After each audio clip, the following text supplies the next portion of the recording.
प्रदेश की आर्थिक राजधानी इंदौर में पूर्व मुख्यमंत्री और राज्यसभा सांसद दिग्विजय सिंह अपनी धर्मपत्नी के साथ इंदौर पहुंचे। यहां पर उन्होंने मीडिया से चर्चा के दौरान देश में वोट का अधिकार को लेकर कांग्रेस द्वारा बनाए गए माहौल पर चर्चा भी की। उन्होंने साफ तौर पर कहा कि चुनाव आयोग को प्रेस वार्ता न करते हुए हमारी मांगों पर ध्यान देने की आवश्यकता है। यह लोकतांत्रिक देश है। दरअसल पिछले 15 से 20 दिनों से पूरे देश में कांग्रेस और उससे जुड़े हुए गठबंधन वाले सारे राजनीतिक दल चुनाव आयोग सवालिया निशान खड़े कर रहे हैं, जिसमें साफ तौर पर कहा जा रहा है कि चुनाव आयोग एक मशीनरी के रूप में काम कर रहा है।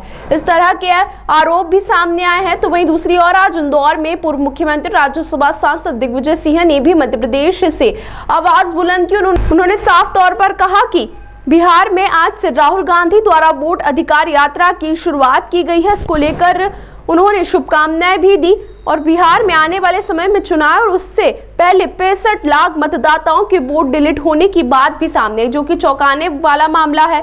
वहीं और क्या कुछ उन्होंने कहा है अपनी बात में, चलिए आपको सुनाते हैं। देखिए, उनको जो बोलना है बोले, लेकिन हमने जो तथ्य प्रस्तुत किए हैं उसका उत्तर तो दे। जो राहुल गांधी जी ने प्रश्न किए उनका उत्तर क्यों नहीं दे रहे?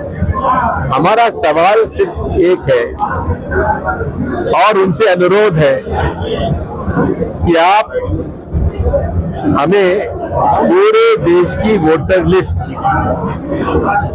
आप उसकी सॉफ्ट कॉपी हमको दे दीजिए, जिसके माध्यम से हम किसी भी व्यक्ति के नाम की जानकारी ले सके कि उसका नाम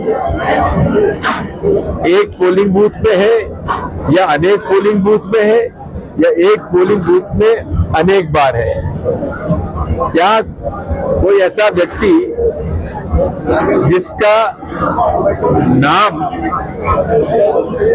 अलग है और फोटो उसमें है नहीं?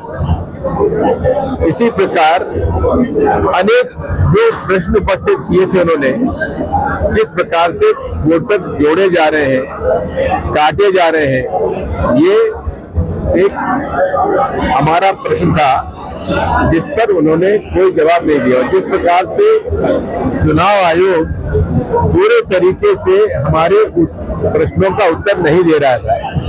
अब उन्होंने कहा 65 लाख लोग बिहार में उनके वोट डिलीट हो गए। क्यों डिलीट हुए, किसका डिलीट हुआ, उसका लिस्ट देने में क्या ऐतराज था, उसकी सॉफ्ट कॉपी देने में क्या ऐतराज था? इसलिए मुद्दों के आधार पर हमारी लड़ाई है।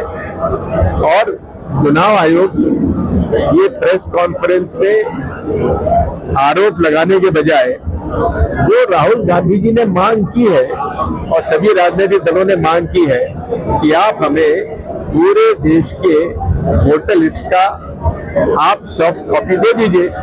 अब ये भी अजीब बात है कि एक विधानसभा में महादेवपुरा में उनको 6 महीने लगे पता लगाने के लिए, और अनुराग ठाकुर साहब के पास 6 पार्लियामेंट सीट के बाद जानकारी कहां से आ गई? उनके पास ये वोटर लिस्ट की सॉफ्ट कॉपी कहां से आ गई?